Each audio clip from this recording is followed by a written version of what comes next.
Buenas tardes con todos los que están conectados. Veo que se están conectando ya más personas. Bienvenidos a este cuarto webinar informativo organizado por APAPSO Perú. Mi nombre es Karina Chávez, yo soy la presidenta y la fundadora de la asociación. Y bueno, desde APAPSO continuamos brindando información, brindando soporte a todos los pacientes de psoriasis y artritis psoriásica del Perú. Y también estamos muy contentos de saber que otras personas se están conectando no solo de otras ciudades de nuestro país, sino también de otras partes del mundo. Hay personas que se han inscrito de Ecuador, de Colombia, de España, de México, de Guatemala. Así que eso nos da mucha satisfacción de saber que también de alguna manera estamos aportando con nuestro granito de arena a brindar información a otros países. Y bueno, ahora hemos visto oportuno tocar el tema de hoy, ¿no? Que es tratamientos para controlar la psoriasis, prescripción versus automedicación, ya que es importante conocer los tipos de tratamiento que existen para controlar nuestra enfermedad, pero además también saber qué criterios toman en cuenta los dermatólogos, ¿no? Al medicarnos. Eso también es un punto muy importante. Y bueno, en el transcurso de esta situación, por esta pandemia, hemos recibido muchos mensajes por interno de pacientes que han tenido que interrumpir tratamientos, ¿no? Sea porque no han podido atenderse ya con sus dermatólogos, han optado por dejar de medicarse, o también otros que han tenido que automedicarse, ¿no? Entonces también vamos a conocer un poco cuáles son los riesgos de esta automedicación. Y bueno, para iniciar, voy a presentarles al doctor Aldo Galvez, que nos está acompañando el día de hoy con este webinario. El doctor Aldo Galvez es médico dermatólogo egresado de la Universidad Peruana Cayetano Heredia. Tiene una maestría en tricología y trasplante capilar en la Universidad de Alcalá de Henares, en Madrid. Es médico asesor de APAPSO Perú, ya creo que hace 3 años, me parece, ¿no, Aldo? Actualmente trabaja en la Clínica Delgado Miraflores y en el consultorio Piel y Salud Santiago de Surco, en la ciudad de Lima. Y bueno, bienvenido al doctor Galvez. Para nosotros es un gusto nuevamente contar con tu apoyo. Hemos tenido ya la suerte de poder también contar contigo en actividades anteriores organizadas por APAPSO, en congresos anteriores. Y bueno, muchas gracias por querer compartir tu experiencia y conocimientos con todos los pacientes de APAPSO Perú. Te doy la bienvenida Gracias. al... Muchas gracias Karina. Gracias a todos. La verdad es que para mí es un gusto la invitación que recibí por parte de APAPSO para tocar este problema, porque sí, en realidad, pues estamos viviendo una coyuntura un poco difícil, un poco distinta a lo que nos ha tocado vivir en otros momentos, nueva para todos, pues no creo que haya nadie que haya tenido una experiencia similar a la que estamos viviendo ahorita. Pero yo, como comentabas bien, lo que quería hacer en esta charla es tocar un poco de qué es lo que pasa por la cabeza del médico cuando decide dar un tratamiento para psoriasis al paciente, ¿no? Porque hay algunos pacientes que me comentan, doctor, yo, bueno, iba a mis consultas con el médico y el médico me da lo mismo, y como que se sentían un poco decepcionados porque es lo mismo, pero yo le decía, pero ¿cómo estás yendo con tu psoriasis? Ah, bien, me estaba controlado y más bien lo que pasa es que muchas veces nosotros hablamos con el paciente, les conversamos algunas cosas con respecto a lo que vamos a hacer por su enfermedad, pero pues nunca hay una oportunidad de explicarle verdaderamente qué es lo que está pasando por nuestra cabeza cuando hacemos una prescripción o hacemos un plan de trabajo. Entonces, la intención de la charla ha sido eso, que se conozca pues de que hay una serie de medidas que puedo tomar en cuenta para el tratamiento adecuado de la psoriasis, que va a depender de una serie de características del paciente, ¿no? Entonces, Correcto. bueno, voy a, Bueno, Aldo, bueno, sí, antes de iniciar, Aldo, si me permites, para revisar las indicaciones para todos los asistentes, los invitamos ahora a escuchar la presentación del doctor Aldo Galvez y pueden ir haciendo sus preguntas. Para los que aún no conocen la plataforma, hay una opción de preguntas, que es como un signo de interrogación. Por ahí pueden escribirlas, las vamos a ir respondiendo de manera ordenada. Lo que sí les pido, por favor, es que además de escribir sus preguntas, también coloquen sus correos electrónicos, porque en caso no tengamos el tiempo para poder responder todas, podamos luego, ya durante el transcurso de la semana, poder enviárselas a su correo personal, ¿no? Con apoyo del doctor. Así que bueno, eso es un poco... y al final, antes de que continúen, al final sí les pido que se queden hasta el final porque hay unas promociones súper interesantes que les vamos a a compartir también. Así que ya, muchas gracias Aldo y te doy el pase. No, encantado, sí, es bueno tener en cuenta eso de que al final vamos a tratar de responder todas las preguntas que sea posible y bueno, las que queden pendientes por ahí veremos de responderlas por correo electrónico con tu ayuda. Lo primero también es mencionar aquí en la charla, pues no guardo ningún conflicto de intereses con relación a este tema que voy a exponer. De hecho, es una charla que estoy dando con la intención de informarles a ustedes un poco con respecto a lo de la psoriasis en general, ¿no? Entonces, repasando siempre, porque hay mensajes que siempre entran a nosotros por repetición y siempre que hablamos de psoriasis, yo les cuento que es una enfermedad inflamatoria de la piel.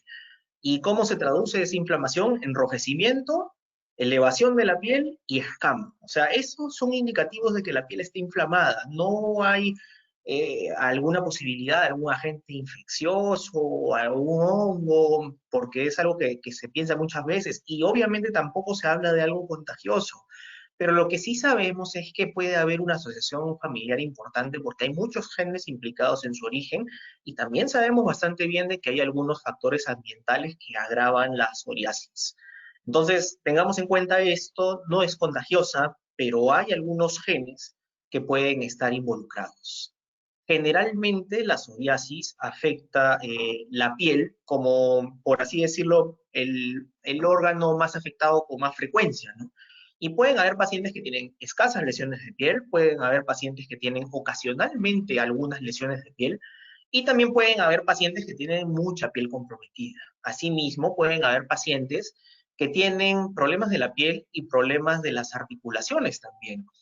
Entonces, parte de estos problemas de las articulaciones se presentan generalmente en un paciente que ya tiene un compromiso cutáneo o unguial, pero rara vez se presenta en un paciente que no tiene ningún problema de la piel y tiene lesiones articulares, ¿no?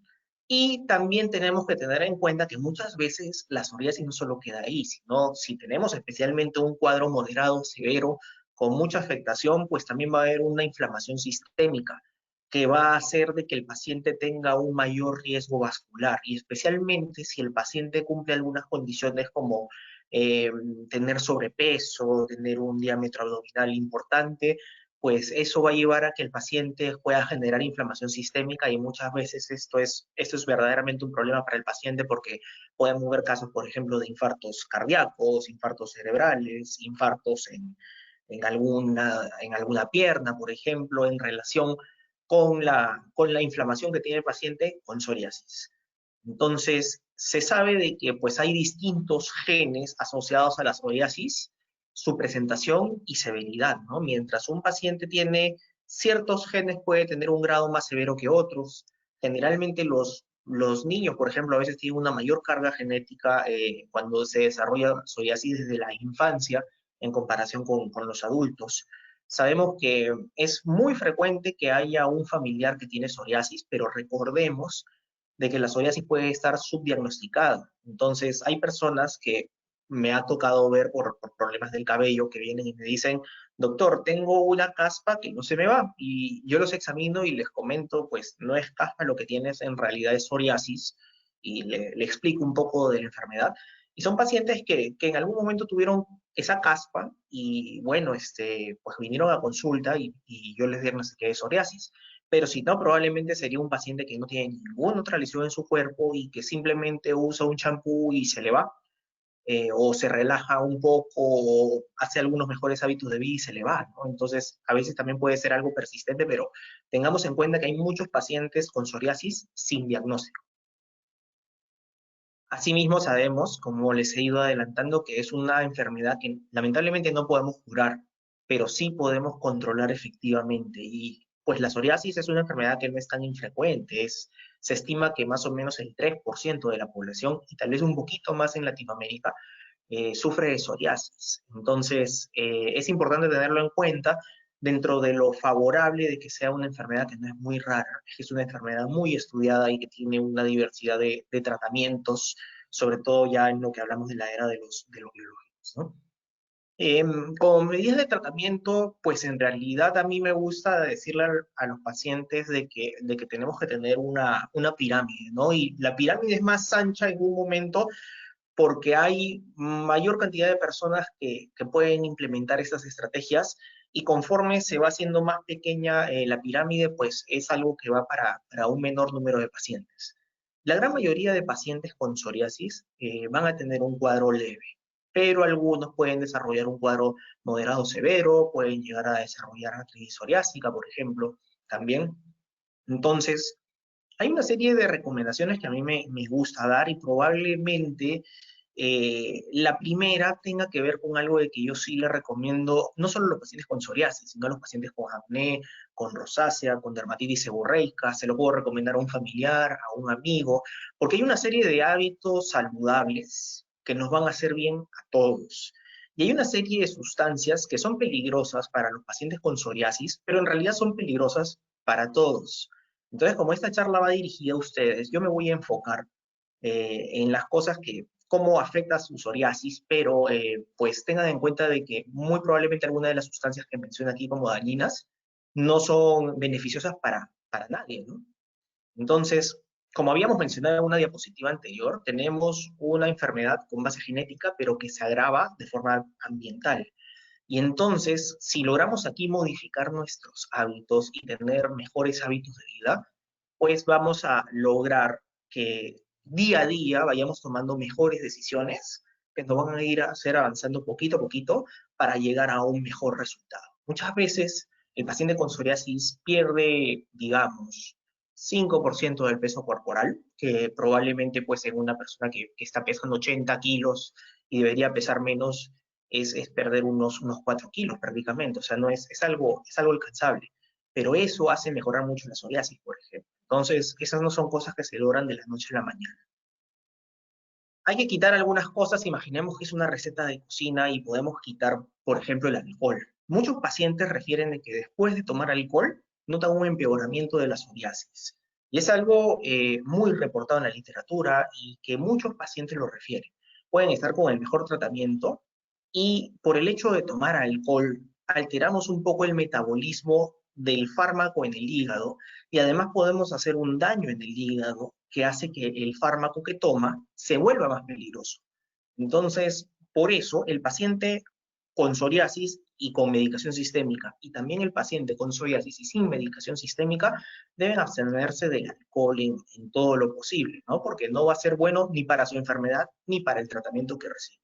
Otro veneno que tenemos andando por ahí para cualquier persona es el tabaco. Pues el tabaco también genera una mayor inflamación en nuestro cuerpo, daña los pulmones, como sabemos, y las vías respiratorias, y también sube transitoriamente la presión arterial. Pero es una sustancia bastante adictiva y dejar el tabaco no es algo que se da de la noche a la mañana, pero como les digo, acá se trata de dar un pasito pequeño cada día, ¿no? Entonces, por ahí si hay algún paciente con psoriasis que fuma, pues es recomendable no fumar. Si alguien con psoriasis no fuma, pero hay alguien que fuma en la habitación o en la casa, eso se llama un fumador de segunda mano. Entonces, también es recomendable de que el familiar evite fumar frente al paciente y obviamente por la salud del familiar es mejor que deje de fumar. Pero esto tampoco se logra de la noche a la mañana. Aquí vamos a hablar de un punto que es algo que es bien frecuente, pero no por ser frecuente es bueno. Es la automedicación con corticoides. Muchas veces algún paciente que tiene algún cuadro de psoriasis, pues va a acudir por desesperación o por desconocimiento también a las farmacias y pues en las farmacias el farmacéutico no tiene mucha idea de medicina en realidad. Y probablemente le va a decir que con eso se le va a quitar. Y se le va a quitar, se le va a quitar, pero el farmacéutico no le va a seguir un seguimiento de tratamiento al paciente, ¿no? Entonces no va a ver cómo va a rebrotar peor el paciente después.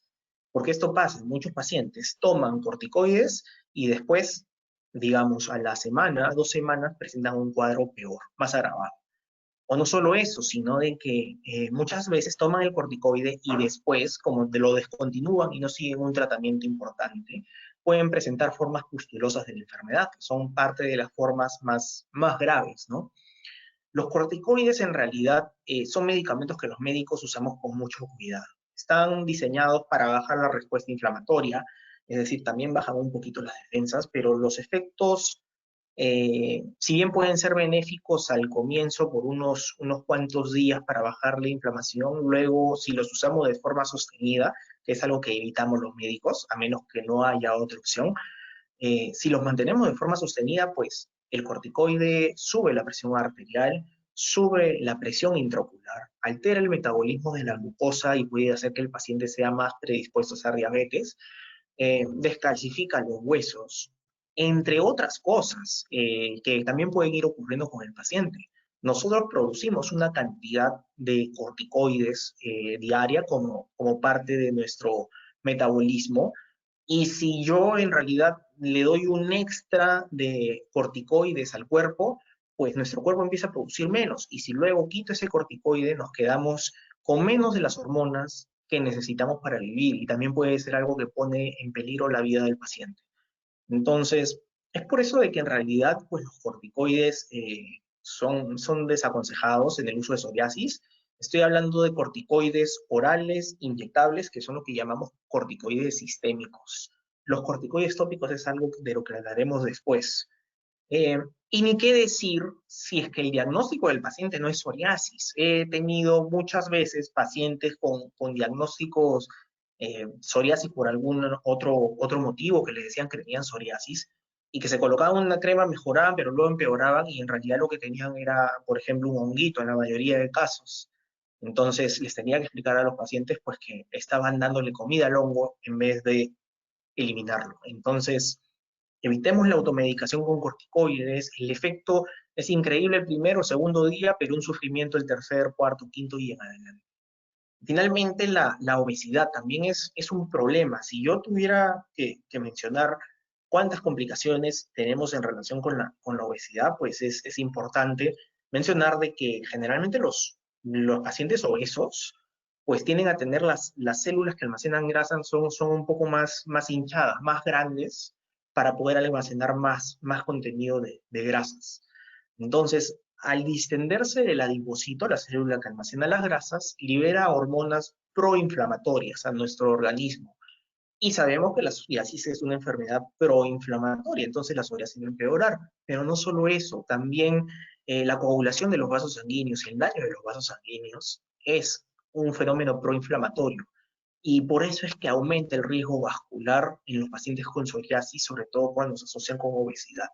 Entonces, yo aseguro de que en realidad perder peso, cuando uno está con sobrepeso y sobre todo cuando está con barriga, es una buena opción para mejorar la psoriasis, pero ese es un trabajo de hormiguita, de día a día, en el cual tenemos que crear hábitos. Entonces, si a nuestra receta le quitamos un poco algunas cosas, le podemos agregar un par de cucharadas más de algo diferente. Le podemos agregar un poco de alimentación saludable. Yo les aconsejaría aquí que es importante que consuman muchas verduras y muchas frutas, ¿ya? Sobre todo, pues el caso de las verduras es muy importante porque están llenas de antioxidantes, además de que las verduras, por ejemplo, ustedes comparan 1 kilo de mantequilla con 1 kilo de col, por ejemplo, el kilo de col es enorme. Uno come 1 kilo de col y no quiere comer más en todo el día, entonces da saciedad. Y también pues nos da una serie de micronutrientes, y por micronutrientes me refiero a vitaminas, minerales y antioxidantes que son importantes para nuestro cuerpo. Y en una enfermedad proinflamatoria donde tenemos mayor oxidación a nivel corporal, pues eso nos ayuda a mejorarla, a bajarla, a atenuarla. Asimismo, también es conocido que los pacientes con psoriasis se benefician de consumir pescado con cierta frecuencia, especialmente esos pescados de aguas frías que pues tenemos en el país con mucha frecuencia y que tienen carnes negras porque son los más ricos en omega 3 en nuestro país, porque tengo entendido de que también hay invitados de otros países, pues por ejemplo conseguimos el bonito, el jurel, las anchovetas, son una buena fuente de ácidos grasos tipo omega 3, ¿no? Entonces tengámoslo en cuenta para nuestra alimentación. La vida activa y el ejercicio físico, con un poco de cuidado en los pacientes que tienen problemas articulares, pues aquí ya es algo que antes hay que conversar con el reumatólogo, pero si no hay dolores en las rodillas, no hay dolores en los tobillos, yo le aconsejaría al paciente que sufre de psoriasis que que camine más, que trate de salir a caminar un poco más. Si está acostumbrado a hacer un poco de práctica deportiva, pues que no sea el deportista de fin de semana, sino de que cada cierto tiempo trate de hacer un poquito de ejercicio. En estos días, pues podemos tratar de hacer un poco de ejercicio en casa, ¿no? Es cuestión de agarrar costumbre en realidad para poder hacer un poco de ejercicio en casa. Y algo de que en realidad pocos médicos hablamos muchas veces es el sueño. En realidad el sueño es muy, muy importante. El sueño no es un lujo, el sueño es una necesidad. Y esto es particularmente cierto. Cuando no dormimos bien, podemos tener un aumento de las hormonas del estrés y también podemos tener una disminución de las hormonas que nos ayudan a mantener una masa muscular adecuada. Y nuestra masa muscular nos cuida. Entonces, por un lado, pues el hecho de no dormir bien va a hacer que estemos de peor humor, va a hacer de que estemos más estresados y va a hacer que tengamos más hambre. Entonces, por eso es bastante importante tener en cuenta el sueño. ¿Qué puedo recomendarles para tener una alimentación saludable? Pues recordemos de que es la forma más efectiva para perder peso o para mantener el peso si está bien. Y no hay que perder de vista las calorías. Muchas veces decimos, por ejemplo, comer quinoa es bueno. Sí, en verdad es un muy buen alimento, es muy saludable, pero si me como un kilo de quinoa, pues voy a subir de peso. La quinoa, otros alimentos tienen un número de calorías que no podemos perder de vista. Entonces, es mejor tener una alimentación variada. No comerme un kilo de quinoa, pero puedo comer unos 100 gramos, acompañados de algo de verduras, por ejemplo, que casi no tienen calorías y voy a estar bastante bien y agrego micronutrientes y tengo satisfacción, ¿no? Entonces, el tercer consejo justamente es eso, ¿no? Aumentar el consumo de estos alimentos saciantes, bajos en calorías y ricos en micronutrientes. ¿Y cómo dormir mejor? Bueno, algo breve en realidad. Lo ideal es apuntar a 7 horas y media de sueño en promedio, porque es más o menos lo que nos tomaría hacer un ciclo de sueño adecuado. Pero hay personas que me dicen, doctor, pero ¿cómo? A veces llega la noche y yo no estoy cansado. Hay que evitar algunas cosas. Hay que evitar el café, que es muy agradable, es muy rico, pero pues lamentablemente a veces nos puede quitar el sueño, aunque creamos que no nos lo quita. Evitémoslo aproximadamente desde las 2 de la tarde en adelante para que eso no interfiera con nuestro sueño. Asimismo, las pantallas como las que tenemos ahorita, o la televisión, o las luces muy fuertes, pues nos van a despertar. Esto está diseñado como para cuando recibimos un estímulo luminoso, nuestro cerebro dice que es de día. Pero si poco a poco nos acostumbramos a ir atenuando un poco el lugar donde estamos, tratar de no tener un foco tan fuerte, evitar ver, por ejemplo, programas de televisión muy tarde, pues esto nos va a ayudar a que nos podamos relajar. Recordemos de que para ir a la cama tenemos que estar relajados.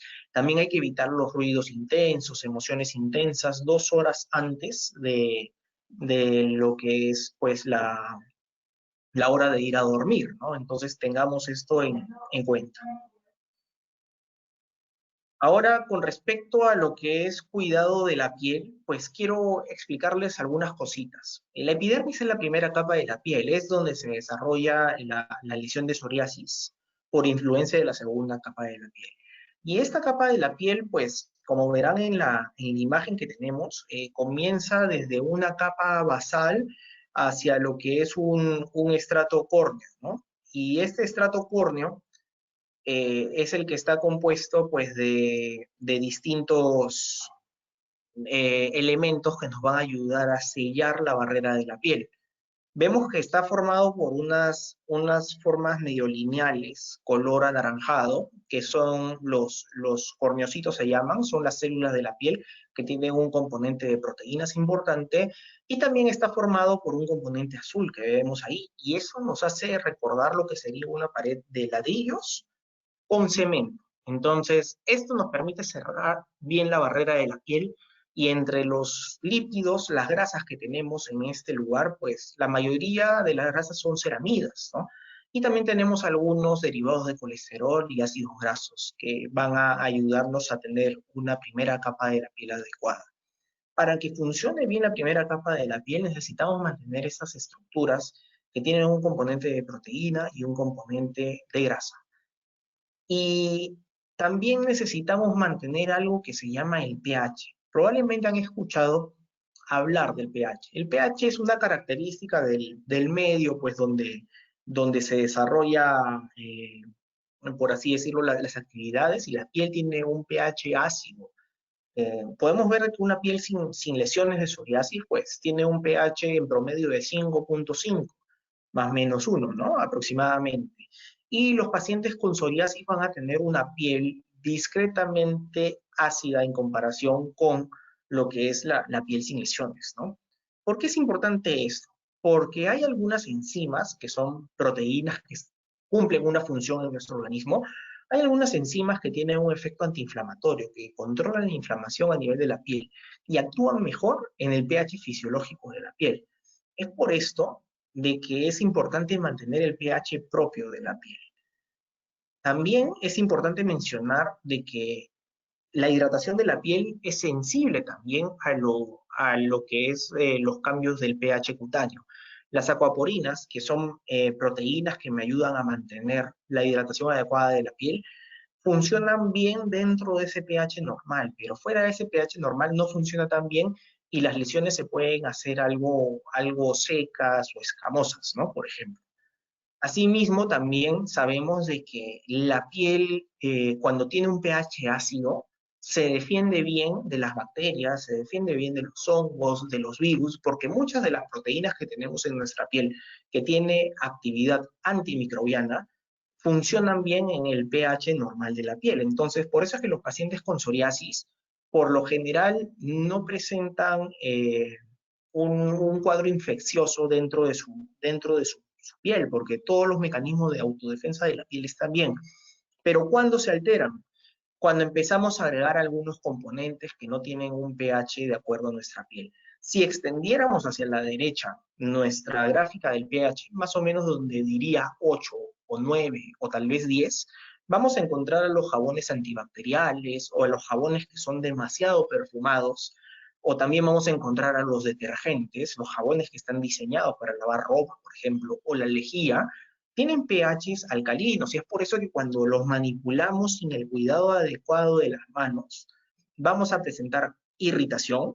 Recuerden, la piel se inflama, miren dónde están las enzimas de efecto antiinflamatorio, miren dónde están las acuaporinas, por esto. Y en realidad, si nos damos cuenta, también la actividad de nuestra piel para defenderse contra infecciones, pues no va a estar muy buena. Por más que el jabón diga ser antibacterial, podemos estar en mayor riesgo de tener una infección por el hecho de retirar nuestra piel del pH adecuado que debe tener. ¿Y qué hay con respecto a las grasas, con respecto a las ceramidas? Pues también sabemos de que los pacientes con psoriasis, mientras una psoriasis más grave tienen, menos ceramidas tienen en su piel. Y no solo eso, sino que hay ceramidas que tienen una actividad antiinflamatoria y estas se encuentran marcadamente disminuidas en los pacientes con psoriasis y esto ocasiona el defecto de barrera y además promueven la inflamación de la piel. Y también sabemos de que, entre otras cosas, el verano es un poco más tranquilo y el invierno es un poco más duro porque estacionalmente tenemos más lípidos y además más ceramidas en el verano que en el invierno. Entonces, más motivo para tener en cuenta el pH de la piel y la cantidad de ceramidas en nuestro organismo. También sabemos de que cuando envejecemos, producimos menos lípidos cutáneos, especialmente ceramidas en nuestra piel. Entonces, más cuidado tenemos que tener con la piel. Y finalmente, algo que a mí me pareció un dato muy, muy sorprendente cuando lo leí, pues todos sabemos, pese a que no hemos hablado de ellos todavía, de que en la psoriasis podemos usar corticoides tópicos en algunas lesiones. Pues bien, los corticoides suelen disminuir la síntesis de lípidos, de grasas en nuestra piel como un efecto secundario. ¿Y qué podemos hacer nosotros para evitar ese efecto secundario? Dos cosas. Número uno, mantenerla hidratada. Si yo la mantengo hidratada, cuando agrego ceramidas, estimulo la producción de grasas en la piel, de los lípidos de la piel. Entonces eso va a ser algo muy importante. Número dos, puedo agregar derivados de la vitamina D. Entonces, es por eso de que cobra importancia la asociación entre corticoides y derivados de la vitamina D que van a dan un efecto sinérgico en nuestra piel con psoriasis y van a evitar también, entre otras cosas, que se altere la síntesis de grasas en nuestra piel, ¿no? Entonces, ¿qué es lo que yo recomiendo habitualmente? Uso de un jabón neutro. El jabón neutro pues puede ser de glicerina o estos jabones que vienen con crema hidratante y que refieren tener jabón neutro son una buena opción. O también podemos usar los diversos Sindet que tenemos en el mercado. El Sindet es el nombre de detergente sintético, así se llama, y en realidad lo que es un jabón que tiene un pH ácido, como el de nuestra piel. Asimismo, yo recomiendo a los pacientes que usen una crema hidratante después del baño. Y mi opinión personal es que yo le recomendaría a los pacientes con psoriasis, y de hecho lo recomiendo, de que usen cremas que tienen ceramidas, que además de diversos componentes que pueden tener, que contengan ceramidas, y especialmente esa ceramida NP y AP, que son bastante importantes, también se conoce como ceramida 3 y 6,2, son componentes importantes para los pacientes con psoriasis. Recordemos, mayor ceramidas, menor severidad del cuadro. Y también que cuando tengamos un paciente que tiene lesiones de psoriasis, eviten friccionarla, porque si friccionamos las lesiones de psoriasis o piel nueva, podemos tener más lesiones por el delicado cuidado que les he hablado anteriormente. Entonces, más bien, favorezcamos la hidratación, favorezcamos el pH de la piel y evitemos el uso innecesario de exfoliaciones, o he conocido personas con psoriasis que utilizaban lijas, por ejemplo, para las lesiones, y que sentían de que sus lijas les hacían mejorar el cuadro. Y pues en realidad a veces son unos estigmas que son muy difíciles de cambiar, y probablemente esos podrían ser algunos factores que sí pueden llevar a que una lesión de psoriasis se. Ahora vamos a hablar un poco ya de lo que es la parte de tratamientos y medicamentos. Y en esto quiero mencionar que hay dos modalidades prácticamente: el tratamiento condicional y el tratamiento constante. ¿Y cómo escojo yo si un paciente tiene que pasar a tratamiento condicional o tratamiento constante? La decisión es individualizada. Yo tengo que ver muchas cosas en el paciente para ver cómo lo voy a tratar.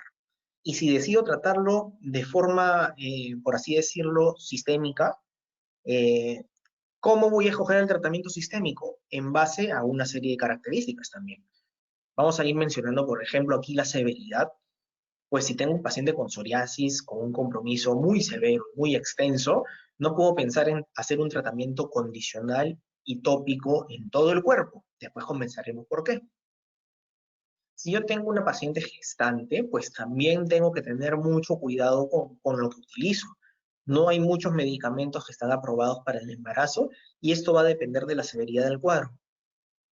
Si tengo un paciente, por ejemplo, que tiene otras enfermedades, digamos, que han causado que se dañen órganos nobles importantes como el riñón o el hígado, tengo que tener en cuenta esto para el momento del tratamiento. Asimismo, si el paciente tiene otras enfermedades y consume algún medicamento, muchos medicamentos pueden interactuar entre ellos. Por eso los médicos, cuando no estamos familiarizados entre un medicamento que ya toma el paciente y un medicamento que vamos a agregar, siempre consultamos que no haya alguna interacción entre estos medicamentos. Pero muchas veces, pues el paciente ya viene recibiendo un medicamento que nosotros conocemos y sabemos que si agregamos este no interactúa y no hay problema. Pero si no, siempre lo podemos revisar, ¿no?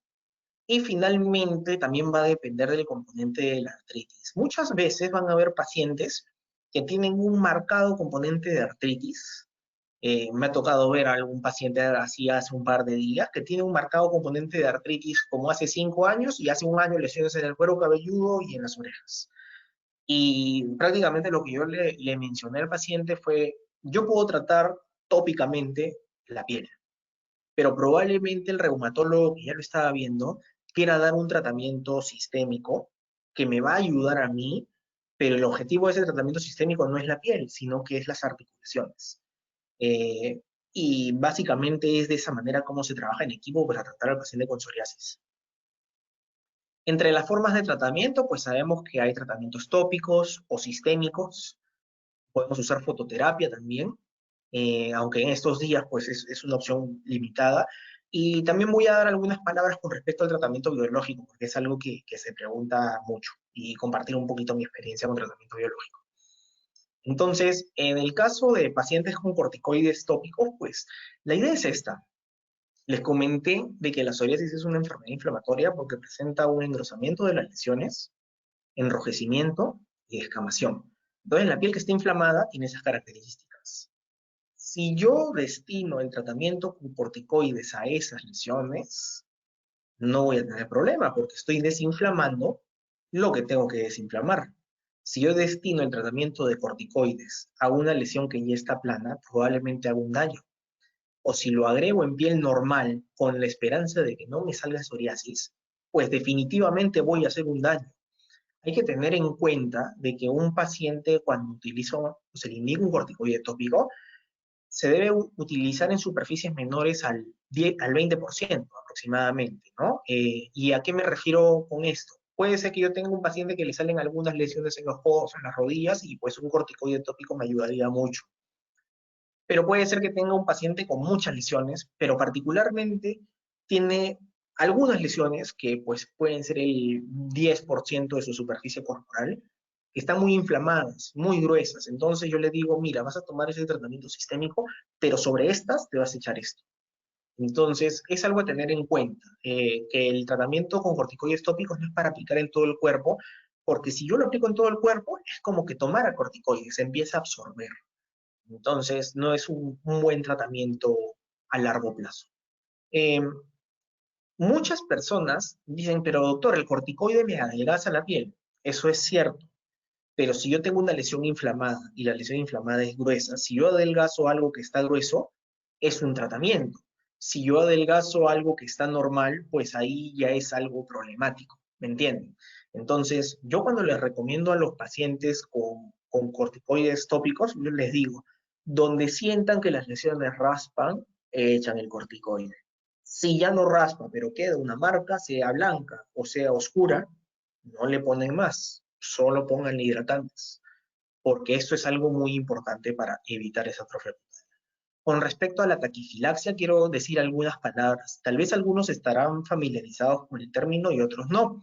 La taquifilaxia es algo que se nos enseña a los dermatólogos desde la formación, y es que si un paciente utiliza un corticoide mañana y noche, mejor inicialmente, pero en algún momento el corticoide deja de hacer efecto.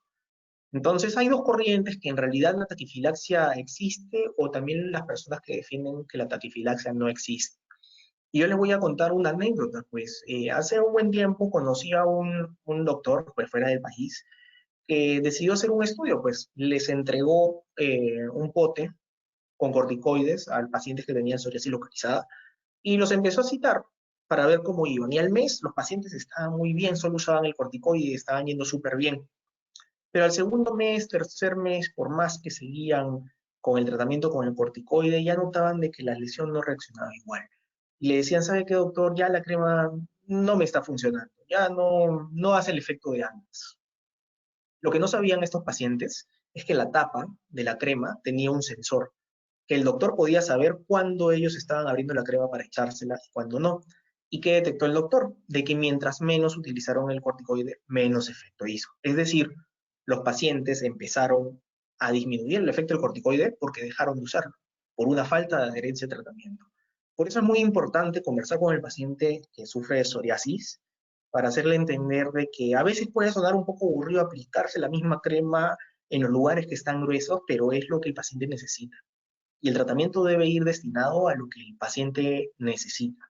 Entonces, siempre se tiene que ver cuál es la mejor alternativa para la comunidad del paciente también. Generalmente los corticoides tópicos pueden ir solos, pero habitualmente en psoriasis se asocia muy bien a derivados de vitamina D. Como había mencionado antes, por ejemplo, esta asociación que hay de forma comercial entre calcipotriol con betametasona es una muy buena opción que va a dar un efecto de un corticoide potente como la betametasona, y además me van a dar el efecto también antiinflamatorio del derivado de la vitamina D, que protege contra esta disminución de la síntesis de lípidos que habíamos comentado anteriormente. Entonces tiene un efecto más potente que usar betametasona solo, y es algo muy recomendable, ¿no? Y también podemos utilizar los corticoides tópicos habitualmente asociados a sustancias que remueven las escamas para hacer que el corticoide penetre más. Estos se llaman queratolíticos. Los más conocidos probablemente son el ácido salicílico y la urea. La urea también actúa como un hidratante y un queratolítico en concentraciones por encima de 20% o tal vez 10% incluso. Eh, Solamente les quiero hacer un poco de hincapié con el ácido salicílico. El ácido salicílico no debe mezclarse con los derivados de la vitamina D, porque lo inactivan. Entonces, si yo ya uso una mezcla, por ejemplo, de calcipotriol con metametasona, o un preparado de clobetasol con calcipotriol, por ejemplo, no debo poner algo que tenga ácido salicílico o un pH ácido encima porque va a disminuir la acción de esa vitamina D. Entonces, es una buena idea por separado, pero no juntos. Lo siguiente es de que cuando algo tiene una concentración de ácido salicílico mayor al 1%, pues en realidad puede tener un efecto protector de la radiación solar. Entonces, si el paciente se pone su crema de corticoides con ácido salicílico, digamos, al 5% y va a fototerapia, pues eso va a actuar como que se pusiera bloqueador. Entonces, no es una buena opción mezclarlo de esa manera, ¿no? Hay que tenerlo en cuenta para los pacientes con fototerapia y también para los pacientes que ya usan derivados de la vitamina D. ¿Qué otras opciones hay? El tacrolimus es una muy buena opción en lesiones que tal vez no son tan gruesas. Tiene un efecto similar a un corticoide, pero no adelgaza la piel y se puede usar por más largo tiempo. El tazaroteno es una excelente alternativa que lamentablemente ya no conseguimos en el país. Estuvo un tiempo, ojalá que vuelva a estar pronto, pero es el único derivado de la vitamina A aprobado por la FDA para uso en psoriasis. En psoriasis de las palmas, en psoriasis localizadas, en psoriasis de las uñas, pues va bastante bien. Y también se usan habitualmente algunos derivados del alquitrán por un tiempo. Había un champú antes bastante conocido, se llamaba Yunil-T, ahorita ya no se produce, pero, pero este tipo de champús me ayudaban a disminuir la descamación porque tenían un efecto en el cual disminuían la generación de nuevas células de la piel que hacen que la lesión de psoriasis sea más gruesa. Entonces, a veces puedo encontrar que a un paciente se le pueda dar por psoriasis acrolimus, es normal, yo lo uso mucho, sobre todo en psoriasis de pliegues, de atrás de la oreja o de cara, que es rara, o genitales, que también es rara. Y, por ejemplo, los derivados del alquitrán generalmente los uso cuando formulo champús. Finalmente, quiero dar una pequeña visión con respecto al tratamiento constante. Voy a hablar aquí de tres medicamentos y un poquito de los biológicos, porque quiero que tengan en cuenta más o menos qué pasa por la cabeza del médico cuando decide dar un tratamiento, ¿no? Un tratamiento sistémico, ¿no? El tratamiento constante o el tratamiento sistémico se usa en casos de enfermedades moderadas a severas, ¿no? Y también es un paciente que debe tomar cada cierto tiempo pastillas, así que debo persuadir al paciente para que consume el tratamiento, para que tenga un hábito, que tome las pastillas, por ejemplo, se coloque los inyectables. Entonces, muchos medicamentos no son adaptables a todos los pacientes. Hay medicamentos con los cuales yo ni pruebo, por ejemplo, sé que el paciente es hipertenso, difícil de controlar, pues ni a balas le voy a dar isotretinoína, perdón, ciclosporina. O sé que el paciente tiene un problema hepático, pues me descartan varios medicamentos, ¿no? Entonces, es algo que tenemos que tener en cuenta, ¿no? Y además, no solo es darlo y nos vemos el próximo año, sino es darlo y monitorizar la presencia de efectos adversos graves, que muchas veces se hace de forma inicialmente o con un cambio de dosis de forma semanal y luego se mantiene cada cierto tiempo en meses, ¿no? Entonces, tenemos por un lado el acitretín. El acitretín es un derivado de la vitamina A que tiene un efecto antiinflamatorio regulador de la piel. Se consume vía oral y también está aprobado pues, para el uso en psoriasis. El inicio de acción es en un mes, es decir, durante el primer mes que el paciente tome el tratamiento, pues tiene que tener harta confianza en su médico, porque no va a haber cambio por el acitretín. Entonces, eso es algo bien importante decirle al paciente. Va a notar que se le seca la piel, se le secan los labios, se le escaman las palmas de las manos, puede ser también que se le caiga un poco el pelo, se le seca un poco el pelo, pero la psoriasis tal vez no va a tener tanto cambio, porque el efecto pleno va a ser más o menos a los 2 o 3 meses y el inicio de acción al mes. Es un muy buen medicamento, pero hay que tener en cuenta todo esto, ¿no?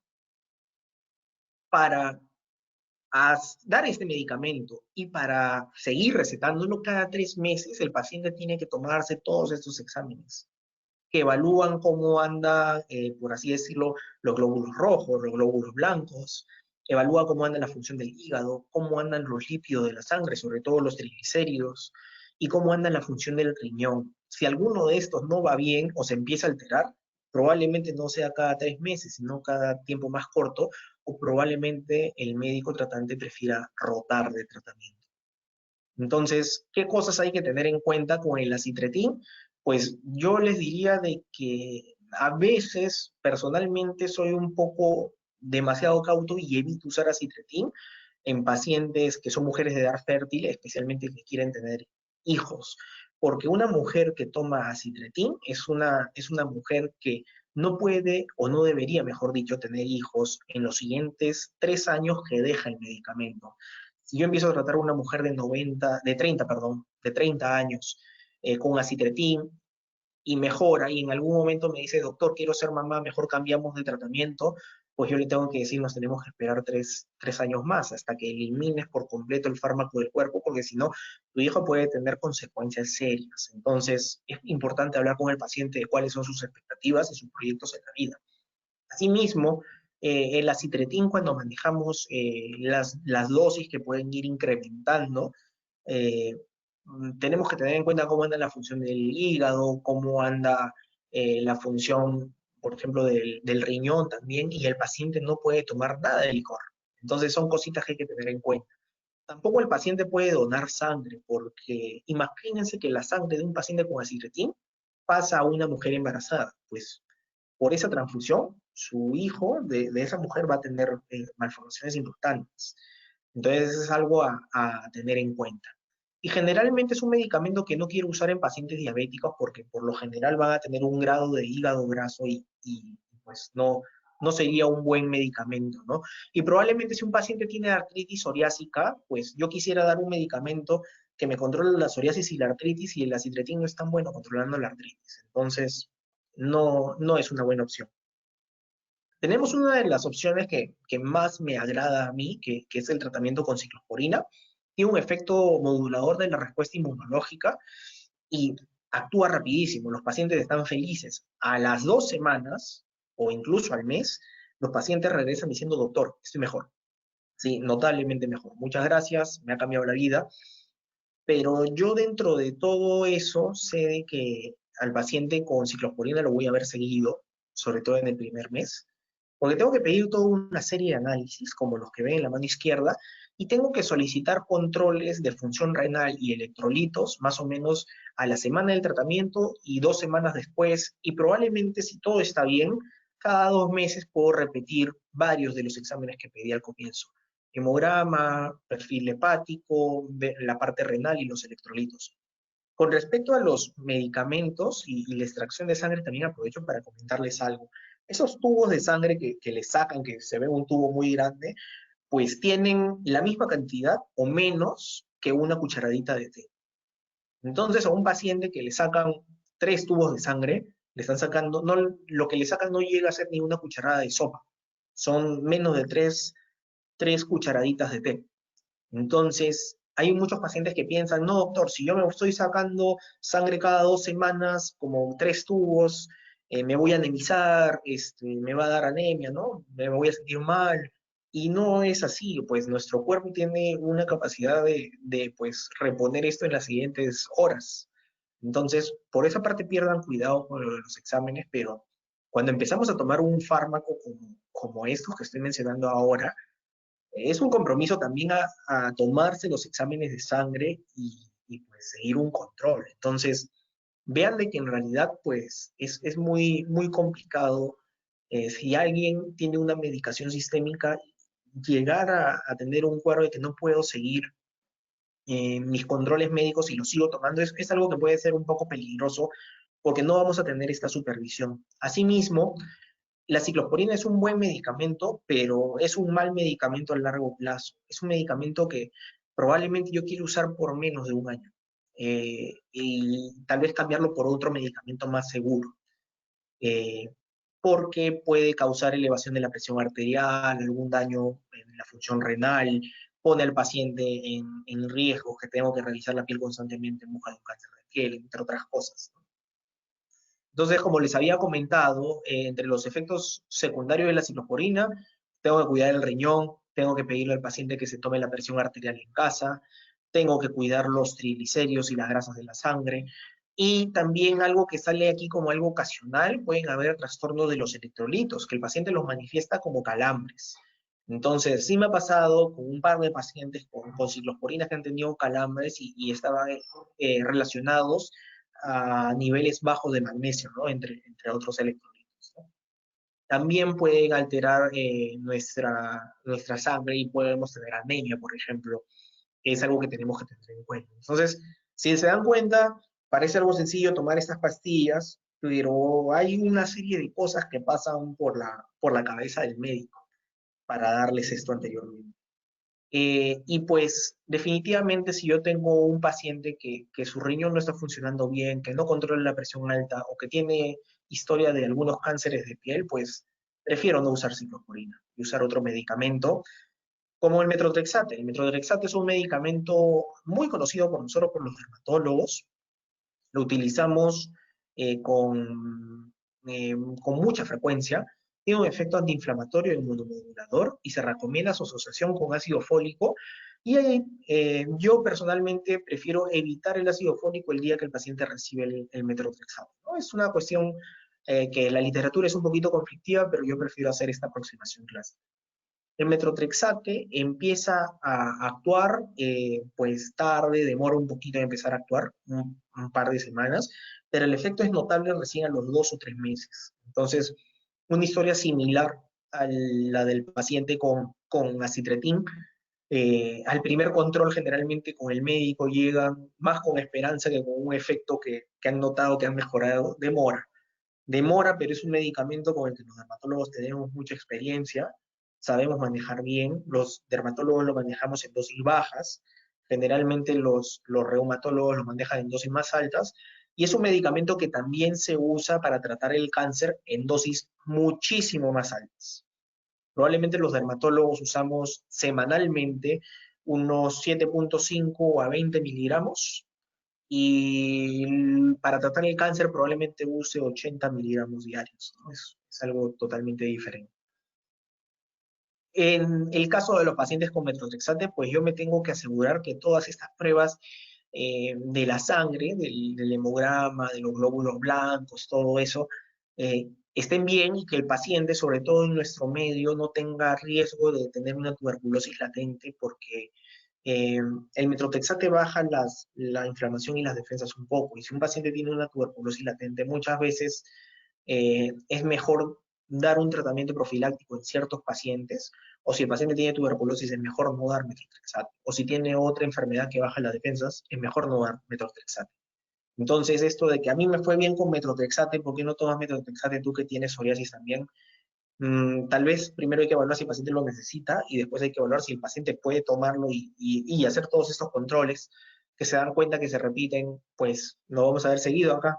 Eh, es dar una receta inicial, controlar al paciente a la semana, controlarlo con laboratorio a la siguiente semana, y si todo está bien, controlarlo cada mes a 3 meses con estos dosajes de pruebas hepáticas, renales y hemogramas, ¿no?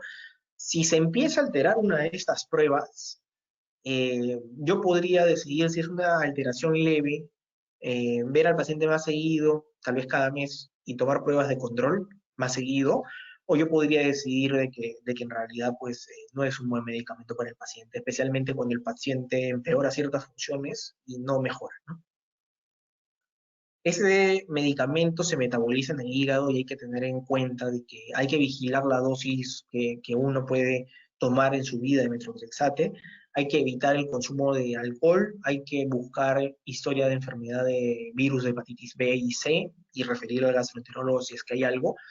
Y generalmente los pacientes que tienen riesgo de hígado graso, como los pacientes con diabetes y los pacientes con obesidad, pues tienen riesgo de hacer toxicidad hepática, ¿no? Es un medicamento contraindicado en el embarazo, probablemente el único medicamento que se usa en el embarazo en casos muy graves es la ciclosporina, ¿no?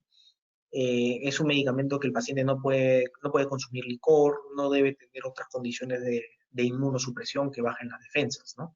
Entonces, Si se dan cuenta, puede ser de que un paciente con metotrexate ve al médico cada cierto tiempo por su nueva receta, pero en realidad hay una serie de cosas detrás, de ajustes detrás, de exámenes de laboratorio detrás, que nos van a ayudar a controlar el medicamento. Finalmente, en los pacientes en los que, pues, generalmente tienen un compromiso moderado a severo, y yo les he dado algunos de los medicamentos que mencioné anteriormente sin un buen efecto, o que tienen una contraindicación evidente para recibir estos fármacos, pues la alternativa sería recibir algún medicamento biológico, que son medicamentos bastante efectivos que me pueden ayudar a controlar la inflamación del paciente con psoriasis. Ahora, existen diversos tipos de medicamentos biológicos.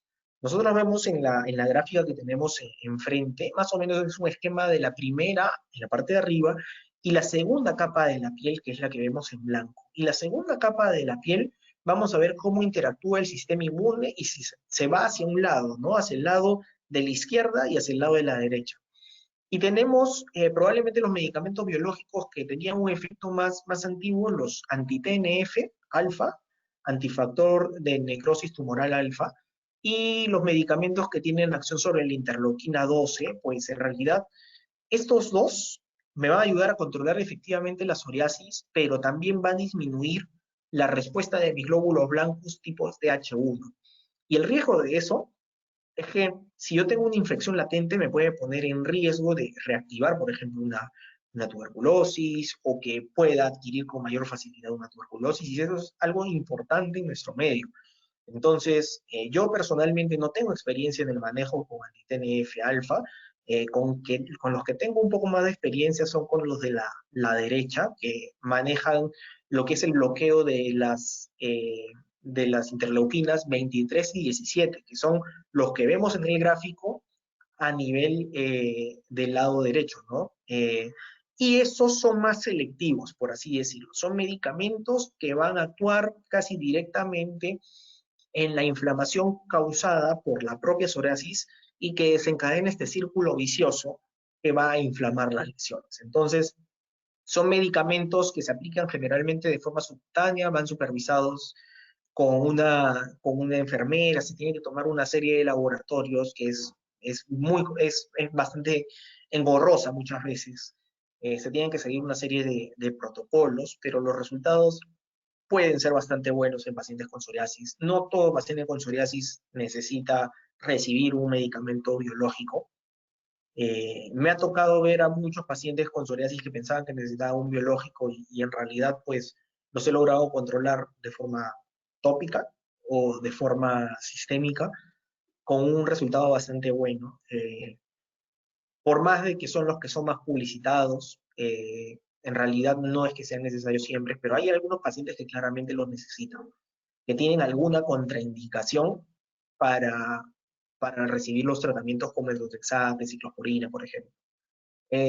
¿Quiénes? Quienes tienen algún grado de problema de inflamación en el hígado o algún problema de disfunción renal. Y generalmente los pacientes más severos empiezan a hacer estos problemas. Por la inflamación sistémica también empiezan a generar algún daño hepático o acumulación de grasa en el hígado, por así decirlo. Entonces, es una situación un poquito especial para los pacientes con medicamentos biológicos. Entonces, para concluir, yo quería decirles de que el tratamiento de la psoriasis va de acuerdo a la necesidad del paciente. No hay una receta para todos. Probablemente la receta para todos pueden ser las dos primeras bases de la columna que les presenté, ¿no? Un estilo de vida saludable, más ejercicio, más vida activa, más alimentos ricos en vitaminas, antioxidantes, mejor sueño, menos peso, menos tabaco, menos alcohol, definitivamente desalentar el uso de corticoides. Asimismo, utilizar un jabón adecuado, idealmente un Sindet, o aplicarse un hidratante con ceramidas después del baño, generar ese hábito. Y finalmente, el tratamiento, sea tópico o sistémico, va en relación a la necesidad del paciente, como lo hemos repasado. Se deben conocer las contraindicaciones e interacciones y eso es algo que pues nosotros los médicos conocemos bien. Incluso existen guías de tratamiento de psoriasis. Muchas de las imágenes y la información que les he traído puede encontrarla en lo que es la guía de práctica clínica de Colombia, que tiene una realidad un poco similar a la nuestra, por eso que me gusta usarla como referencia. Un factor muy importante aquí es, y probablemente una de las cosas que yo trato de manejar en mis pacientes es una adherencia al tratamiento adecuado. Entonces recuerden de que muchas veces el paciente empieza a olvidar cuando le tocaba tomar ese medicamento, empieza a olvidar cuándo echarse las cremas y tenemos que ver cómo lo ayudamos con todo eso, ¿no? La adherencia al tratamiento puede ser la diferencia entre un tratamiento fracaso o un tratamiento exitoso. Y finalmente, el monitoreo supervisado por el médico tratante pues se hace muy importante y fundamental.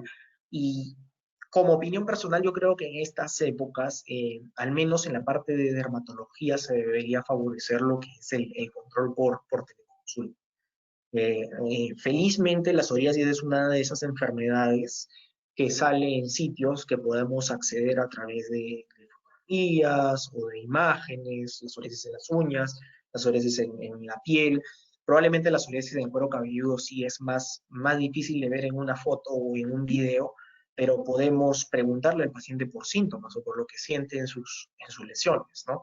Entonces, de esa manera, yo también puedo decirle al paciente cuándo necesita tomarse controles y poder seguir estos manejos. Tengo entendido de que ya hay algunas instituciones, pues, en práctica privada y en práctica pública, por ejemplo, así tipo de salud, que están buscando de implementar lo que es teleconsulta, telemonitoreo, y esto es bastante importante porque ya generar las órdenes del laboratorio para que el paciente se acerque, se tome sus exámenes de sangre, regrese a su casa minimizando el contacto, minimizando el tiempo de espera de los pacientes en relación con otros pacientes que puedan estar ahí y tener eventualmente algún contagio de un cuadro de COVID. Pero siempre es una piedra angular del tratamiento del paciente con psoriasis el control con su dermatólogo y también su reumatólogo, su nutricionista, su psicólogo en las ocasiones que ameriten. Les agradezco por su atención y bueno, quedo atento para cualquier duda relacionada a la charla. Muchas gracias. Muchas gracias Aldo, ha estado súper interesante. Ahora tenemos varias preguntas que vamos a responder, pero también no se preocupen que si no respondemos todas, tenemos los correos de cada uno al momento de inscribirse, así que en el transcurso de la semana los vamos a poder ayudar con apoyo del doctor Galvez. Y también he visto un par de preguntas que son un poco más para la nutricionista, entonces en el caso de Pedro Lagones y María José Ramírez, no se preocupen que se los voy a compartir también a la nutricionista para que los pueda apoyar con eso. A ver, y no se olviden que al final de las preguntas vamos a comunicar unas 2 promociones que están súper atractivas para todos los pacientes de psoriasis. Entonces, lo voy a iniciar. Laura pregunta si tú recomiendas alguna marca de champú en especial o un jabón que pueda usar. Y si las cremas humectantes son adecuadas para aplicar en la psoriasis cuando esté secándose. Ya. Con el uso del champú, si el paciente no tiene lesiones del cuero cabelludo, puede usar el champú que desee. Con el uso, ya cuando el paciente tiene lesiones de cuero cabelludo, muchas veces lo que yo hago es utilizar un champú medicado que me ayude a desinflamar el cuero cabelludo. Aquí suelo utilizar algún champú que mando a preparar con algún grado de alquitrán de hulla y ácido salicílico para descamar.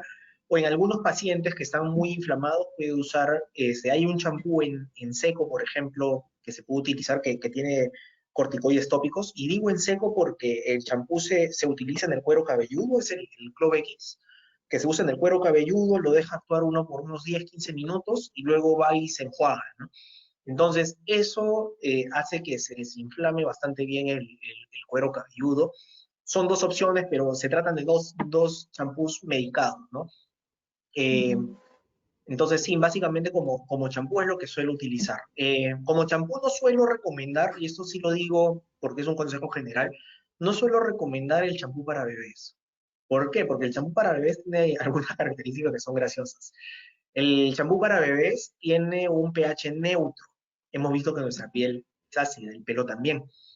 El pH neutro va a hacer que el pelo se sienta medio endurecido, medio difícil. Y el champú para bebés en realidad está diseñado para que si al bebé le cae en el ojo, no le genere lágrimas. Eso no ocurre en los adultos, nosotros cerramos los ojos. Entonces, no me gusta utilizar champú para bebés, prefiero utilizar un champú comercial. Con respecto a los jabones, yo suelo pedirle a los pacientes que si usan un jabón, sea un jabón neutro. Hay algunos jabones que pues tratan de tener un pH neutro agregando cremas hidratantes o el jabón de glicerina tiende a tener un pH neutro. Pero si se dan cuenta, nuestra piel es ácida, no es neutra. Entonces, generalmente los pacientes necesitan jabón más en los pliegues, en las axilas, ingles, glúteos, genitales. Bueno, y para lavarnos las manos en estos días necesitamos jabón. Recomendaría de primera intención utilizar un jabón neutro. Desaliento el uso de los jabones que son demasiado perfumados o jabón de lavar ropa o por ejemplo los jabones antibacteriales. La verdad es que incluso hace un año la FDA en Estados Unidos prohibió el uso de antibacteriales y no es algo que yo aconseje. Recordemos que también las defensas naturales de nuestra piel se van a perturbar.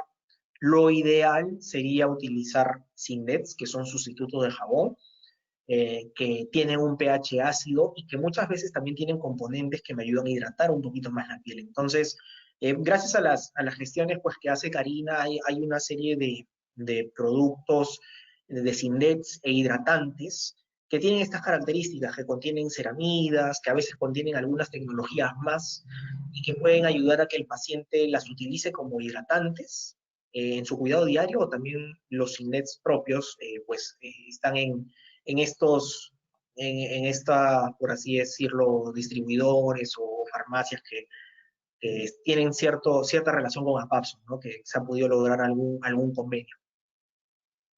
Sí, justamente ya les vamos a comentar luego sobre esos convenios, gracias. Pregunta Pedro sobre que él ha estado usando una crema a base de baba de caracol y que le ha estado cayendo bien, pero quiere saber si hay algún estudio que corrobore que es efectiva para el tratamiento de psoriasis. Generalmente lo que pasa es esto, los estudios en tratamientos tópicos en psoriasis generalmente están relacionados a corticoides versus corticoides con vitamina D, tasaroteno con corticoides, en esas cosas, tacrolimus, esos medicamentos. Los queratolíticos no tienen muchos estudios, pero pues los queratolíticos son sustancias que se usaban desde más o menos el siglo XVII, siglo XVIII, ¿me entienden? Entonces tienen una amplia experiencia clínica en la cual sí se ha visto que ayudan a los pacientes con psoriasis. La baba de caracol muchas veces tiene algunos ácidos que ayudan a que la piel se descame y se desinflame un poco. Entonces, sí puede tener un efecto positivo. Si él ha sentido que le ha ayudado, pues adelante, no hay ningún problema con eso. Pero hay un poquito de sesgos. Hay muchos más estudios en pacientes con psoriasis moderada grave que en pacientes con psoriasis leve. Perfecto. Y también pregunta Pedro si los corticoides bajan las defensas, entiendo que son los inyectables o las pastillas. ¿Es recomendable en estos tiempos de coronavirus? Ya, los corticoides no son recomendables ni en tiempos de COVID ni en tiempos de no COVID. Estoy hablando de los corticoides sistémicos, en pastillas, tablets, no son recomendables porque sí disminuyen pues nuestras defensas y no solo eso, suben la presión arterial, alteran el metabolismo de la glucosa. Si un paciente con psoriasis tenía obesidad, tenía hígado graso y estaba un pelito de hacerse diabético, le pongo el corticoide y ese pelito ya lo tengo. Puedo precipitar un glaucoma al aumentar la presión intraocular, perdón. Puedo predisponer al paciente a que haga cataratas también a nivel ocular. Puedo hacer que el paciente con osteopenia, es decir, a punto de tener suficiente poco calcio en los huesos como para fracturarse, puedo llevarlo a osteoporosis y puedo hacer que se fracture. Y un paciente con fracturas pues de la cadera o fracturas vertebrales tiene disminuciones pues de las actividades que puede hacer. Entonces, al final pues la medicina termina siendo peor que la enfermedad. Los corticoides tópicos no disminuyen las defensas sistémicas. Y los corticoides tópicos deben ser usados en menos del 20% de la superficie. Perfecto. Johnny pregunta que le recetaron Clove-X y Elocon, y si tienes alguna opinión sobre estos medicamentos. Sí, sí, la verdad es que son buenos medicamentos, son medicamentos que se usan en psoriasis. Muchas veces cada médico tiene su manera distinta de tratar la psoriasis. Yo personalmente, probablemente más suelo usar, uso Clovex, sí, también suelo usar el preparado, como dije, con alquitrán de hulla, pero me gusta usar mucho la combinación de corticoide con derivado de la vitamina D a nivel del cuero cabelludo, ¿no? Entonces, eh, por ahí eso también me puede ayudar bastante. En ocasiones también uso un queratolítico como el ácido salicílico, pero recordemos, ácido salicílico con derivado de la vitamina D juntos no van bien. Entonces tengo que priorizar, tengo que ver cómo hago el tratamiento, depende si el paciente ya viene con poca inflamación, ya viene con cierto tratamiento, o el paciente está muy inflamado y lo tengo que bajar y después dar algo de mantenimiento. Y algo que no mencioné explícitamente en la charla, pero a veces hay pacientes con psoriasis en sitios especiales. Por ejemplo, el paciente tiene solo psoriasis en las uñas, no tiene artritis, no tiene en ninguna otra parte del cuerpo, pero esa psoriasis en las uñas es deformante, es incapacitante. Pues podría ser una indicación de un tratamiento sistémico. O una psoriasis en el cuero cabelludo, pues podría sugerir de que yo agregue algún tratamiento sistémico porque tópicamente no puedo controlarlo. Entonces, es poco frecuente, pero también pasa. Perfecto, gracias. María José pregunta si se recomienda el uso de corticoides tópicos en el rostro. Se puede usar por poco tiempo porque la piel del rostro es bastante más delgada que la de otras partes del cuerpo, especialmente los párpados. Eh, sí los puedo usar en psoriasis, como por periodos cortos, por ejemplo, unos 5 o 7 días, y además voy a usar corticoides de baja potencia, ¿no? Los corticoides tópicos tienen diferentes potencias. En el rostro yo trato de usar corticoides que tienen baja potencia o hasta mediana tal vez, pero alta potencia como lo que usaría en una mano o en una rodilla, no, o en el cuero cabelludo, pues no los voy a usar. Entonces tengo que tener esas cosas en cuenta y si tal vez las lesiones de psoriasis en la cara pues son persistentes, tal vez tengo que usar algún otro medicamento como el tacrolimus. Y lo otro es de que la psoriasis en la cara es rara, es bien rara porque la psoriasis se esconde del sol y en nuestra cara pues nos da sol todo el día. Entonces es raro, hay pacientes con psoriasis y problemas de sol, problemas, perdón, en la cara, pero sí se puede usar corticoides tópicos por un tiempo muy corto. Perfecto. Y otro, Alex pregunta, ¿cómo tratar la psoriasis en genitales? ¿Se puede usar Daibovet o un corticoide, por ejemplo, en pliegues y genitales? Por poco tiempo. Por poco tiempo como para dar un empujón inicial y luego utilizar un medicamento más seguro como para genitales, como el tacrolimus, ¿no? Lo que hago normalmente. El corticoide tópico es mucho más potente que el tacrolimus, por lo general. Si lo asocio a vitamina D, más potente aún. Entonces puedo dar un corticoide tópico asociado a vitamina D.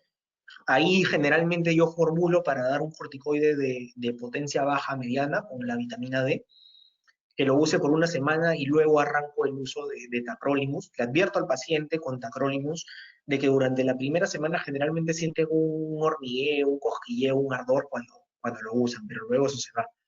Y así puedo tener controlado al paciente. Pero también tengamos en cuenta de que eh, el paciente con psoriasis puede tener varias otras cosas en las ingles. Entonces a veces decimos es psoriasis en las ingles y es un hongo. Y le damos corticoides al hongo y va peor. Y en realidad, pues, eso es algo que hay que diferenciar muy bien. Gracias. Rosa María pregunta, ¿cuál es la diferencia entre los biológicos inyectables y pastillas? Y también si es que se puede donar sangre teniendo tratamiento biológico. Con biológicos se recomienda de que no se done sangre, ya, sobre todo con esta serie de medicamentos, a veces sistémicos, hay que ser muy precavido cuando donamos sangre porque generalmente cuando damos sangre, la donamos para reponer algo que ya nos están prestando. A veces es directo para ponerle al paciente, pero a veces es para reponer. Entonces, esa sangre que queda guardada puede ir a algún paciente que lo necesite. Eh, y tal vez ese paciente gestante, y es como darle un tratamiento biológico a una gestante. o un tratamiento con acitretin o metrotexate en una gestante, ¿no? Entonces, por eso es que no se prefiere que pacientes con un tratamiento sistémico no donen sangre. Eh, Ahora, con respecto a las diferencias entre los biológicos y los otros medicamentos, es un poquito el perfil de seguridad y en cierta manera podría ser la efectividad. Y la otra diferencia es el costo. Los perfiles de seguridad a veces en biológicos, sobre todo en los que estaban en la mano derecha, interleuquina 17 o la interleuquina 23 exclusivamente, pues tienen un perfil de seguridad bastante amplio. No me van a aumentar el riesgo, por ejemplo, de tuberculosis en regiones que tenemos altas tasas de tuberculosis como es el país, ¿no? Incluso se ha descrito de que hay pacientes que recibían biológicos en esta época del COVID pues no les iba mal con el COVID, que estaban en tratamiento con biológico.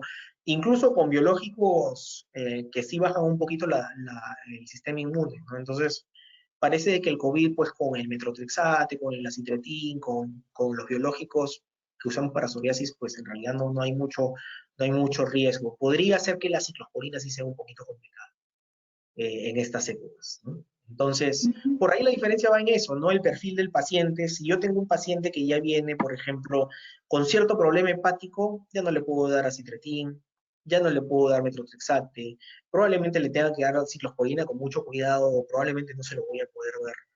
Y ese problema hepático muchas veces es inflamatorio por todo ese estado inflamatorio que tiene el paciente, genera acumulación de grasa, ¿me entiendes? Entonces, sería más seguro darle al paciente el biológico pues yo lo puedo justificar al seguro, porque normalmente los biológicos se compran a través de un seguro que tiene el paciente, de que, mire, este paciente tiene una psoriasis que es moderada a severa y está afectando su calidad de vida. Y además no es candidato para estos medicamentos o se los he dado un tiempo y no han funcionado, pues le queda pasar al biológico, ¿no? Ahorita todavía no hay ninguna evidencia de que debamos saltar directo a un biológico y no pasar por el metrotexate, acitretin o ciclosporina, como habíamos mencionado anteriormente. Gracias. Carlos pregunta, ¿qué implicancias o influencias tienen los altos triglicéridos en el tratamiento de psoriasis? Ya.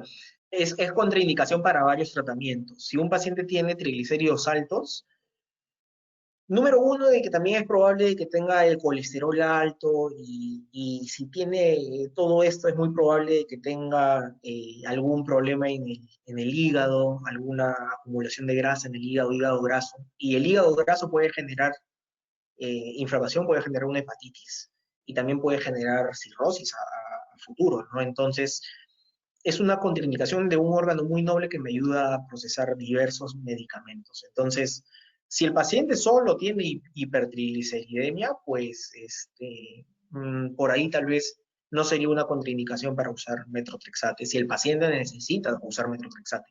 Si es un paciente con triglicéridos altos y su psoriasis es de codo, pues le doy un tópico y probablemente vaya muy bien. ¿Me entiendes? O sea, todo es en base a lo que necesita el paciente también. ¿Algún tratamiento que recomiendas para psoriasis unguial? ¿Tratamientos Es un, tópicos? Ujú. Es un sitio difícil de tratar muchas veces. Eh, Generalmente el paciente con psoriasis unguial, pues yo lo que uso más son derivados de la vitamina D con clobetasol, con un corticoide tópico, en oclusión en las noches. Lo otro que está descrito, que lamentablemente ya no tenemos en el país, es el tazaroteno. Hubo tazaroteno en el país, creo que hasta el año pasado había un laboratorio que lo traía, pero se descontinuó.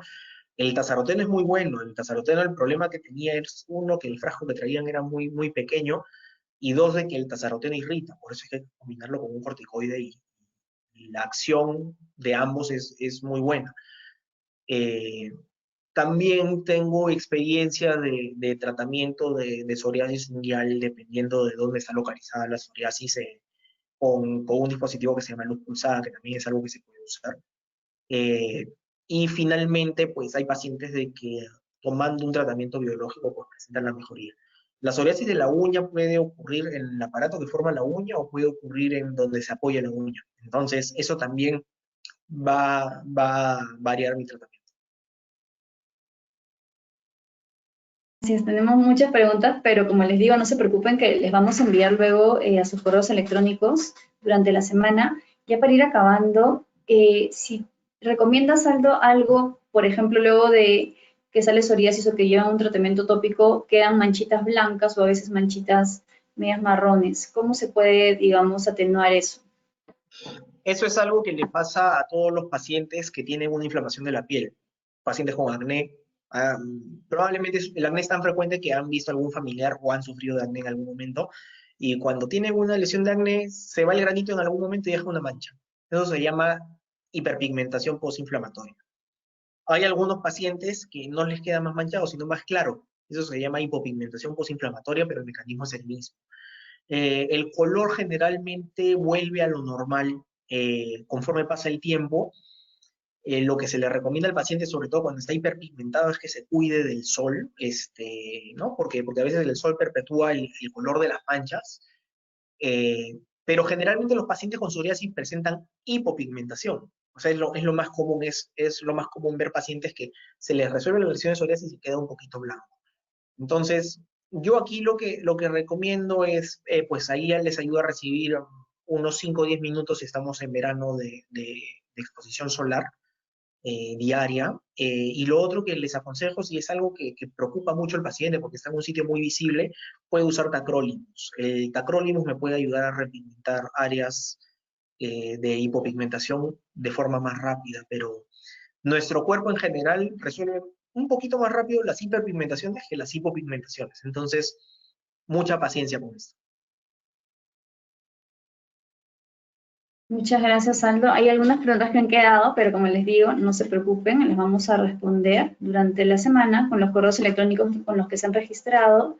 Y ya para ir finalizando, quería compartir unas promociones, a ver si puedo compartir yo desde acá. Voy a cambiarte algo voy a cambiarme al presentador para poder compartir rápidamente. Me dicen por favor si se ve. ¿Se ve? Sí. A ver. Bueno, tenemos para todos los miembros a PAPSO.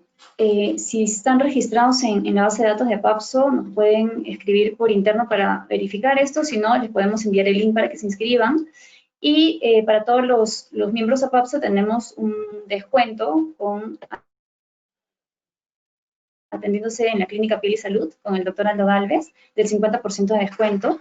Así que nos pueden contactar por interno para brindarles mayor información. Ahora, Aldo, entiendo que estás haciendo tanto teleconsultas como también ya presenciales, me parece, ¿no? Sí, en el consultorio todavía solo teleconsultas. Perfecto, con teleconsultas.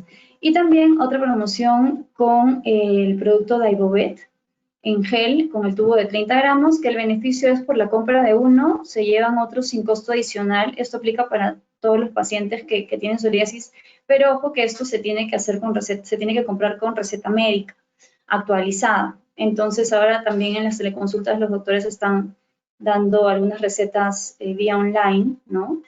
No olviden no automedicarse, ¿no? Y esto se puede comprar a través de Bantip, que acá están los datos, y es válida esta promoción hasta septiembre de este año. De todas maneras, ahora finalizando el webinario, junto con el video de esta charla, vamos a enviarles también esta información con más detalle y también la información anterior del descuento para atenderse con el doctor Aldo Gálvez en tema de dermatología, no solo de psoriasis, ¿no? Bueno, para todos los miembros de PAPSO de psoriasis. Y bueno, muchas gracias, Aldo. No sé si quieras comentar algo antes de finalizar. Bueno, en realidad, de verdad hay que enviarle mis mejores deseos a todos, porque son momentos difíciles, duros, que a todos de cierta manera nos han golpeado de cierta forma, y muchas veces pues sabemos también de conocidos o de familiares que pues han tenido un problema importante o tal vez en la propia familia y la verdad que mi mayor sentir porque es algo duro, pero yo estoy seguro que vamos a salir adelante de esto. Es una situación totalmente inesperada, pero no, bueno, mucha fuerza con lo que venga adelante y espero que todos estén bien. Perfecto. Muchísimas gracias, Aldo, nuevamente por tu apoyo voluntario, por compartir todo tu experiencia, tus conocimientos con toda la comunidad PAPSO y esperamos contar con tu apoyo para las siguientes actividades. Y No, encantado. sí, y bueno, gracias a todos los asistentes, tenemos casi 60, 63, han estado en este webinar informativo. Vamos a compartirles luego la grabación, porque de hecho ahí seguro ya lo van a poder ver con detenimiento, algunas consultas puntuales que tengan. Y también vamos a enviarles las respuestas, ¿no? Durante la semana.